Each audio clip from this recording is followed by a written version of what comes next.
Welcome to the Newsfeed. I'm Paris Jackson. For almost 2 decades, the City of Cle Elum has had its eyes set on a sprawling real estate housing development that would rival Suncadia and bring many new homes to the downtown area. In 2008, the city began negotiating a development agreement with City Heights Holdings, LLC.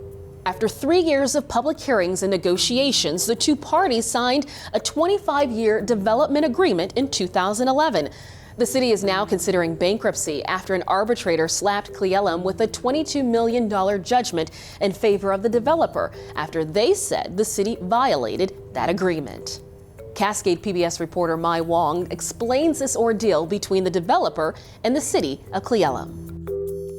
As we know, real estate developments take years. What was one key issue that caused this breakdown? It came down to disagreement over the original development agreement.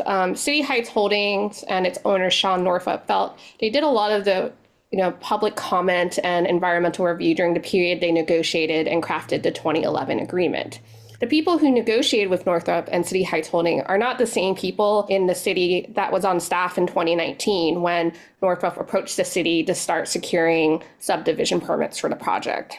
It's really clear planning staff in particular felt the agreement was lopsided in favor of the developer and that the developer still needed to proceed with a public comment and review. Everything came to a head in January when the Cle Elum City Council voted to move forward with bankruptcy. How rare is that? And what does it mean for the city to take that step? Municipal bankruptcy is very rare. It's only been done once in the state in 1991 in North Bonneville in Skamania County. That's because it's a really costly endeavor. As you can imagine, bankruptcy attorneys are involved. And even if payments are lower or you work out something with the creditor, you're put in kind of a financial peril because it could impact your ability, for example, to borrow money in the future, which obviously for a city, that's pretty important. However, the city felt they had no other options. Certainly paying the $22 million was going to be difficult and well beyond the city's means. But again, Northup felt the city was using bankruptcy to get out really paying the whole amount he felt he was rightfully owed due to breaking the agreement. It appears the City of Cle Elum and the developer are at an impasse. What's next? So while the city voted to move forward with bankruptcy, it's certainly possible as they enter this process, they look into their options, they work with creditors, they might realize that bankruptcy might not work for them, especially if there's trade-offs like an impact on credit rating or your ability to borrow.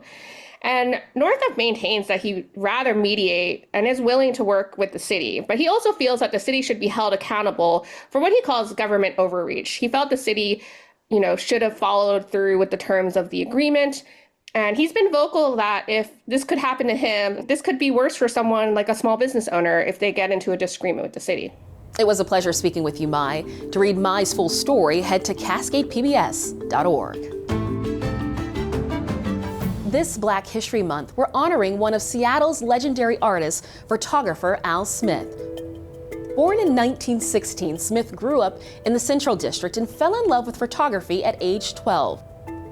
Smith, pursuing his creative passion through much of the 20th century, amassed an archive of nearly 40,000 photos.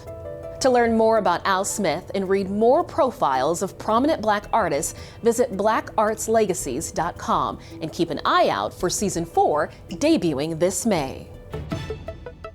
I'm Paris Jackson. Thank you for watching the Newsfeed, your destination for nonprofit Northwest news. Go to cascadepbs.org for more great local coverage.